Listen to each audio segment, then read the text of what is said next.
இவர்கள் ஆட்சிக்கு வருவதற்கு முன்பதாக ஏற்கனவே இருந்த ஆட்சியாளர்கள் குற்றம் சாட்டி கொண்டிருந்தார்கள். திருடி நடக்கிறது, களவு நடக்கிறது, வஞ்சம் நடக்கிறது, ஊழல் இருக்கிறது என்பது மறுக்க முடியாத உண்மைகள் அங்கே அதிகமா இருக்கின்றன. ஆனால் இன்று இவருடைய ஆட்சியிலே அண்மையில் ஒரு வீதியிலே 2500க்கும் மேற்பட்ட மில்லியன் ரூபாயானது அங்கே காணாமலாக்கப்பட்டிருக்கிறது. ஏற்கனவே ஆட்சியிலே களவாளி யார் என்பதோடு தெரியும், ஆனால் இந்த ஆட்சியிலே களவர்த்தம் யார் என்பதோடு தெரியாமல் இருக்கிறது. அனைவருக்கும் வணக்கம். நான் வெள்ளையன் வினோகாந்த், சம்மாந்துறை பிரதேச சபையினுடைய உப தவிசாளரும் அதே போல அம்பாறை மாவட்ட பொத்துவில் தொகுதியினுடைய ஐக்கிய மக்கள் சக்தியினுடைய அமைப்பாளருமாக என்னுடைய கடமைகளை சமகாலத்திலே செய்து கொண்டு வருகிறேன். இன்று இந்த நாட்டின் மக்களுடைய வாழ்வாதார நிலையானது எண்ணி பார்க்க முடியாத அளவுக்கு ஒரு கீழ்மட்டத்தை நோக்கி சென்று கொண்டிருக்கிறது. உண்மையில் கடந்த தேர்தலின் போது சஜித் பிரேமதாஸ் அவர்களை ஜனாதிபதி வேட்பாளராக நாங்கள் முன்வைத்து அதிகமான நலத்திட்டங்களை மக்கள் சார்பாக செய்வதற்கு ஏற்பாடுகளை செய்திருந்தோம். பொருளாதார சம்பந்தமான குழுக்களை உருவாக்கி அதே போல வீடமைப்பு சம்பந்தமாக, கல்வி சம்பந்தமாக அதிகமான விடயங்களிலே நாங்கள் கரிசனை செலுத்திக் கொண்டு வந்த காலகட்டத்தில் தான் இந்த அரசாங்கமானது பொய்யான வாக்குறுதிகளை இந்த மக்களுக்கு வழங்கியிருந்தது. எனவே எமது நாட்டில் உள்ள அதிகமான மக்களும் அவருடைய பொய்யான வாக்குறுதிகளுக்கு அவர்கள் அங்கே ஏமாந்து விட்டார்கள் என்றுதான் கூற முடியும். உண்மையிலே அவர்கள் ஆட்சிக்கு வருவதற்கு முன்பதாக அவர்கள் கூறிய விடயங்கள், உதாரணமாக தற்பொழுது கல்வி சாதாரண தரத்தினுடைய பெறுபேறுகள் வெளியா இருக்கின்றன. எனவே இந்த கல்வி சார்ந்த மாணவர்களுக்கு அவருடைய கற்றல் உபகரணங்களுக்கான வரிகளை 100க்கு 100 முற்றுமாக வரிவிலக்கு செய்வதாக கூறியிருந்தார்கள். இன்று பாடசாலை உபகரணங்களை குறித்து கடைக்கு சென்று ஒரு பெற்றார் வாங்க நினைத்தால் அவருடைய நெஞ்சு படபடக்கும் அளவுக்கு விலை உயர்ந்திருக்கிறது. எரிபொருட்களுடைய விலை, ஒரு வயது முதிர்ந்த தலைவராக இருந்தாலும் கூட ரணில் அவர்கள் அந்த பொருளாதார கட்டுப்பாட்டு காலகட்டத்திலே இந்த நாட்டு மக்களுக்கு சரியான முறையிலே அவர் அங்கே டாலருடைய விலை உட்பட எரிபொருட்களுடைய விலை, கேஸுடைய விலை அனைத்திலும் அங்கே மக்களுக்கான ஒரு நலத்திட்டத்தை, ஒரு மானியத்தை கொண்டு வருவதற்கான முயற்சியில் ஈடுபட்டு எங்களுக்கு அவர் செய்து தந்திருந்தார். ஆனால் இன்று அவர் கூறினார்கள், வந்தவுடன் மின்சாரத்தினுடைய கட்டணத்தை 3ல் ஒரு பங்காக குறைப்பதாக கூறினார்கள். மாறாக கிட்டத்தட்ட 3 முறை இந்த கட்டணத்தை உயர்த்தி இருக்கிறார்கள், குறைக்கவில்லை. கேஸ் சிலிண்டர் ஒன்றினுடைய விலை கிட்டத்தட்ட 2900 ரூபாயாக இருந்த விலை இன்று 5200 ரூபாய் மாற்றப்பட்டிருக்கிறது. பழையபடி இந்த எரிபொருள் நிலையங்களிலே இன்று மக்கள் அங்கே அனுபவித்துக் கொண்டிருக்கிறார்கள். காரணம், QR முறையிலான ஒரு குறிப்பிட்ட அளவிலான எரிபொருட்களை மாத்திரம் வழங்குகிறார்கள். தூரத்துக்கு, உதாரணமாக கொழும்புக்கு செல்பவர்கள் ஒரு கிழமை சென்று அடுத்த கிழமை தான் கொழும்புக்கு வர வேண்டியதா இருக்கிறது அம்பாறைக்கு. அந்த அளவுக்கு இன்று இந்த நாட்டினுடைய நடைமுறையானது, மக்களுடைய வாழ்வியலானது படிப்படியாக அதிகமாக பாதிப்புக்குள்ளாய் கொண்டிருக்கிறது. எனவே மக்கள் ஒன்றை தெளிவாக உணர்ந்து கொள்ள வேண்டும். அம்பாறை மாவட்டமானது கிட்டத்தட்ட விவசாயிகளை மையமாக கொண்ட ஒரு மாவட்டம். இன்று விவசாயத்தின் மூலமாக பெறப்பட்ட அறுவடைக்கு, அவருடைய நெல்களுக்கு சரியான விலை இல்லாத காரணத்தினால் எத்தனையோ விவசாயிகள் கடன் பட்டவர்களாக அவருடைய அறுவடையுடைய நெல்களை வீட்டில் வைத்துக் கொண்டு விற்பனை செய்ய முடியாத நிலையிலே இன்று வீதி கிளம்புவதற்கு தயாராக கொண்டிருக்கிறார்கள். எந்த விலைகளுடைய பொருட்களுடைய விலைகளும் வானை தொழும் அளவுக்கு உயர்ந்து விட்டது. பஸ் வாகனங்கள் செல்ல முடியாத அளவுக்கு வாகனங்களுடைய போக்குவரத்து கட்டணங்கள் உயர்ந்து வருகின்றன.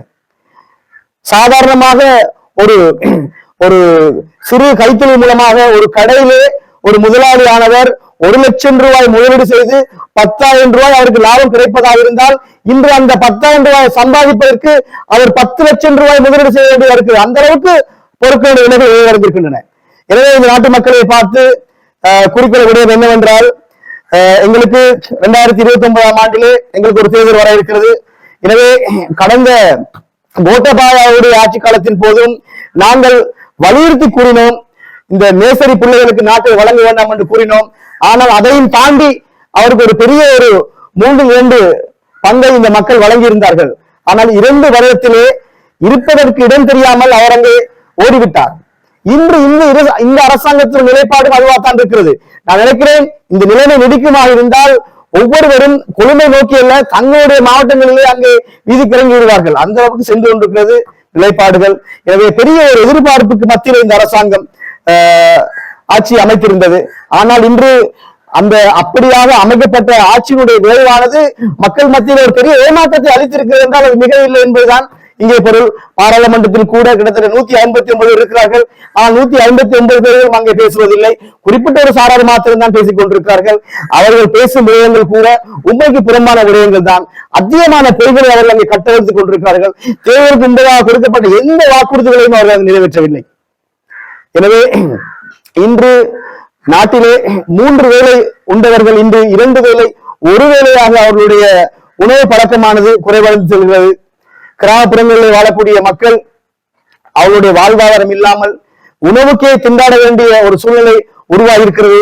அவர்கள் கேட்டார்கள், நூலு கேவாத அல கேவாத என்று அவர்கள் அங்கே ஒரு வினோதமான முறையிலே ஒரு விட்ஸ் கார் ஒன்றினை 12 லட்சம் ரூபாய்க்கு தருவதாக அவர்கள் அங்கே கேலி கூத்துகளை காட்டித்தான் இந்த ஆட்சியை பிடித்திருந்தார்கள். இன்று மக்கள் படும் அவதி, மக்களுடைய அவலநிலை இன்று நெருப்பானது அடுப்பில் அல்ல ஒருவருடைய வயிற்றிலும் எரிகிறது என்பதுதான் இந்த ஒருவருடைய பார்வையா இருக்கிறது. எனவே மக்களாகிய நாங்கள் அனைவரும் உணர்வு அடைய வேண்டும். இந்த நாட்டை நேசித்த ஒரு தலைவர் 70களிலே 80களிலே அன்று வளர்ச்சி அடைந்த நாடுகளில் கூட இலவச வீட்டு திட்டங்கள் இருக்கவில்லை. அந்த காலகட்டத்தில் கூட கம்முதாவ போன்ற வீட்டு திட்டங்களை இலங்கை மக்களுக்கு அமைத்து இங்கே அம்பாறையிலே, பொத்தியில் பகுதியிலே, அதிகமான இடங்களிலே, சம்மாந்துறை பகுதியிலே, கல்முனை பகுதியிலே, அம்பாறை நகர்பகுதியிலே அதிகமான வீட்டு திட்டங்கள் அமைத்து கொடுத்தவர் தான் காலம் சென்ற முன்னாள் ஜனாதிபதி ரணசிங்க பிரேமதாஸ் அவர்கள். புலிக்கு பிறந்தது பூனையாகுமா என்று கூறுவார்கள். அந்த வகையில் அவருடைய வழிவாயிலாக வந்த அவருடைய மகன் தான் சஜித் பிரேமதாஸ் அவர்கள். பசித்த வயிறு நன்கு அறிந்தவர். கிட்டத்தட்ட அவருடைய அந்த கடந்த கால ஒரு அமைச்சு அந்த ஆட்சி காலத்தில் கூட கிட்டத்தட்ட 2500க்கும் மேற்பட்ட வீட்டு திட்டங்களை அமைத்து கொடுத்திருந்தார். அதில் 400 வீட்டு திட்டங்களை முடித்தும் கையெழுத்தும் இருந்தார். இந்திய வீட்டு திட்டங்களை முடிப்பதற்கும் கையளிப்பதற்கும் முடியாத நிலையிலே ஆட்சி மாற்றம் ஏற்பட்டிருக்கின்றன.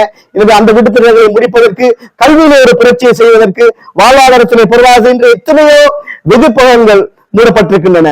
மின்சாரத்தை பாதிக்க முடியாத நிலையிலே எத்தனையோ சிறு கைத்தொழில் பேட்டுகள் மூடப்பட்டிருக்கின்றன. இந்த இளைஞர்கள் இந்த நாட்டை விட்டு வெளிநாடை நோக்கி அங்கே பலபடையாக அணிவகுத்துக் கொண்டிருக்கிறார்கள். இந்த நாட்டில் என்ன வளம் இல்லை, அத்தனை வளங்களும் உள்ள நாட்டை விட்டுவிட்டு இளைஞர்கள் படையெடுப்பதற்கான காரணம் என்ன?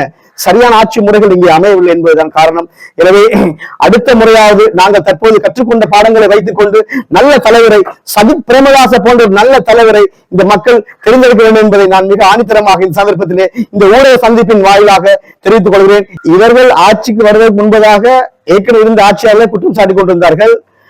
திருடி நடக்கிறது, களவு நடக்கிறது, வஞ்சம் நடக்கிறது, ஊழல் இருக்கிறது என்பது மறுக்க முடியாத உண்மைகள் அங்கே அதிகமாக இருக்கின்றன. ஆனால் இன்று இவருடைய ஆட்சியிலே அண்மையில் ஒரு வீதியிலே 2500க்கும் மேற்பட்ட மில்லியன் ரூபாயானது அங்கே காணாமலாக்கப்பட்டிருக்கிறது. ஏற்கனவே ஆட்சியிலே களவாளி யார் என்பது தெரியும். ஆனால் இந்த ஆட்சியிலே களவர்த்தம் யார் என்பது தெரியாமல் இருக்கிறது. ஆனால் நிதி மோசடி இடம்பெற்றிருக்கின்றது. எனவே மக்கள் தெளிவடைய வேண்டும். இன்று ஒரு ஆட்சிக்கு வர முன்பதாக ஆட்சி அதிகாரம் இல்லாமல் இந்த வைத்தியசாலைகளுக்கு சென்று நோயாளிகளுக்கான இலவச மருத்துவ உபகரணங்கள், பாடசாலைகளுக்கு சென்று பாடசாலை மாணவர்களுக்கான அவர்களான பஸ் வண்டிகள், அதே போல அவருடைய தொழில்நுட்ப அறிவு வளர்ச்சிக்காக கணினி போன்ற உபகரணங்களை வழங்கியவர் சஜித் பிரேமதாஸ் அவர்கள். இந்த நாட்டிலே வரிப்பணத்தின் மூலமாக பெறப்பட்ட எந்த நிதியை கொண்டு அவர் செய்யவில்லை. தன்னுடைய சொந்த நிதியிலும் தன் நண்பர்களை கொண்டும் அங்கே சேகரிக்கப்பட்ட நிதி மூலமாக மக்களுக்கு செய்திருந்தார். எனவே அப்படியான ஒருவரை நாங்கள் மீண்டும் ஆட்சி கட்டளைக்கு கொண்டு அமர்த்துவமாக இருந்தால் நிச்சயமாக அன்று 70 இருந்த அந்த பொற்காலமானது, நான் இன்னும் ஒரு விடயத்தை குறிப்பிட்டு சொல்ல விரும்புகிறேன். 1994ஆம் ஆண்டுக்கு முற்பதாக லலித் தத்ரத் முதலி, ஜெயரத் ஜெயவர்தன் அவர்கள், ரணசிங்க பிரேமதாஸ் அவர்கள், DS சேனநாயக் அவர்கள், இவர்கள் இந்த நாட்டிலே அதிகமான விடயங்களை உருவாக்கியிருக்கிறார்கள். கல்வி திட்டங்கள், 200 கவர்மெண்ட் வசதிகள், அதே போல அதிகமான இடங்கள் உருவாக்கியிருக்கார்கள். ஆனால் 94ஆம் ஆண்டுக்கு பிறகு நீங்கள் பார்த்தீர்களா இருந்தால் இங்கே உருவாக்கப்பட்ட திட்டங்கள் என்று எதுவும் கிடையாது. மாறாக நாட்டிலே கடனுக்கு மேல் கடன் சுமையை உருவாக்கி தற்போது ஒவ்வொரு குடிமக்களுடைய தலையிலும் கடனைத்தான் சுமந்து வைத்திருக்க. எனவே குடிமக்களை பார்த்து நான் கூறும் விடயம் என்னவென்றால், நல்ல தலைவர்களை உருவாக்குவதற்கு நீங்கள் இருக்க வேண்டும். ஒருவருக்கு ஒரு விடயத்தை அளிக்காமல் வழங்காமல் அவர் எப்படி செய்வார் என்று எண்ணி நகையாடுவது என்பது மிக கேலித்தனமாக ஒரு விவேகமாக இருக்கிறது. எனவே ஒருவருக்கு ஒரு விடயத்தை வழங்கிவிட்டு நாங்கள் பார்க்கிறோம் அவர் எப்படி செய்வார் என்று. அமையத்தில் சஜித் பிரேமதாஸ் அவர்கள் நாட்டிலே காணப்படக்கூடிய அதிகமான வறுமை கோட்டுக்கு கீழ்பட்டவர்களுடைய மனதிலே குடியிருப்பது தலைவராக இருக்கிறார். எனவே அவருக்கு இந்த வாய்ப்பை நாங்கள் வழங்கும் பட்சத்திலே நிச்சயமாக இந்த கேள்விகளுக்கான விடைகள் எங்களுக்கு கிடைக்கும் என்பதுதான் என்னுடைய பார்வை. உண்மையில் இலங்கையை இலங்கை நாட்டை பொறுத்தவரையிலே ஒவ்வொருவரும் கூறும் விடயம் என்ன? அபிவிருத்தி அடைந்து கொண்டு வரும் நாடு. எங்களுடைய பாட்டுடைய காலத்திலே கூறினார்கள் அபிவிருத்தி அடைந்து கொண்டு வரும் நாடு. என்னுடைய தகப்பனுடைய காலத்தை கூறினார்கள் அபிர் தடைந்து கொண்டு வரும் நாடு. தற்போது எங்களுடைய காலத்தை கூறுவார்கள் அபிர் தடைந்து கொண்டு வரும் நாடு. என்னுடைய பிள்ளையின் காலத்தை கூறுவார்கள் எப்பொழுது நாடு அபிர் தடைவது? அபிவிருத்தி அடைவதற்கு தடையா இருக்கக்கூடிய தலைவர்களை நியமிப்பதில் தான் எங்களுடைய பிழை இருக்கிறது. கோட்டாபய ராஜபக்ச அவர்களை பொறுத்தவரையிலே அவருக்கு இந்த நாட்டினுடைய அரசியல் வழிவாக என்பது எதுவுமே அறியாமல் குடும்ப பின்னணியில வந்தவருக்கு அவர்கள் வழங்கியிருந்தார்கள். வந்தவர் என்ன கூறினார்? நாங்கள் இந்த விவசாயிகளுடைய பிரச்சனையிலே அவர் உண்மையிலே அவர் தவறெடுத்த விடயம் முதலாவது விடயம் விவசாயிகளுடைய பிரச்சனையில் அவர் கை வைத்ததுதான். எனவே முற்று முழுவதுமாக இந்த நாடானது விவசாயத்தை கிட்டத்தட்ட 50% மேற்பட்ட முறையிலே அது கையாளக்கூடிய நாடாக காணப்படுகிறது. விவசாயத்தினுடைய வயிற்றில் அடிக்க சென்றதுதான் அவருடைய அந்த வீழ்ச்சிக்கு முதலாக காரணமாக இருந்தது. எனவே இந்த அரசாங்கம் கூட தற்பொழுது விவசாயிகளுக்கு நான் நினைக்கிறேன் 110 ரூபாய் தருவதாக 120 ரூபாய் தருவதாக எல்லாம் கூறியிருந்தார்கள். உங்களுக்கு தெரிந்திருக்கும் கடந்த காலங்களிலே ஒரு சிறிய விடயம் என்னவென்றால் ஒரு ஹைவே போடுவதாக இருந்தால் அங்கே குரங்குகள் அடிபட்டு செத்துவிடும், மயில் அடிபட்டு செத்துவிடும் என்று அதை தடுப்பார்கள். எனவே ஆர்ப்பாட்டம் செய்யாத விடயங்களே இல்லை. எனவே அப்படி ஆர்ப்பாட்டம் செய்த ஆர்ப்பாட்டக்காரர்கள் தான் இன்று ஆட்சியில் இருந்து கொண்டிருக்கிறார். எனவே இவர்கள் ஆட்சியில் இருப்பதனால் ஆர்ப்பாட்டம் செய்வதற்கு இன்று யாரும் இல்லை. எனவே மிக விரைவில் ஆர்ப்பாட்டக்காரர்களை தவிர பாதிக்கப்படக்கூடிய மக்கள் இயல்பாகவே வீதிக்கு எழக்கூடிய நிலைமை மிக அண்மையில் மிக விரைவில் உருவாகும் என்பதிலே எந்த விதமான மாற்று கருத்து இல்லை. காரணம் ஒவ்வொருவருடைய வயிற்றிலும் தற்பொழுது இந்த அரசாங்கத்தினுடைய முன்னெடுப்புகளானது ஒவ்வொருவருடைய வயிற்றிலும் அங்கே அடிப்பது போல் இருப்பதனால் நிச்சயமாக எதிர்காலத்தில் ஒரு பெரிய புரட்சி இந்த அரசாங்கத்துக்கு விரோதமாக மக்கள் வீதிக்கு இறங்குவார்கள் என்பதுதான் உங்களுடைய பார்வை. மேலதிக செய்திகளுக்காக எமது யூடியூப் தளத்தை சப்ஸ்கிரைப் செய்யுங்கள்.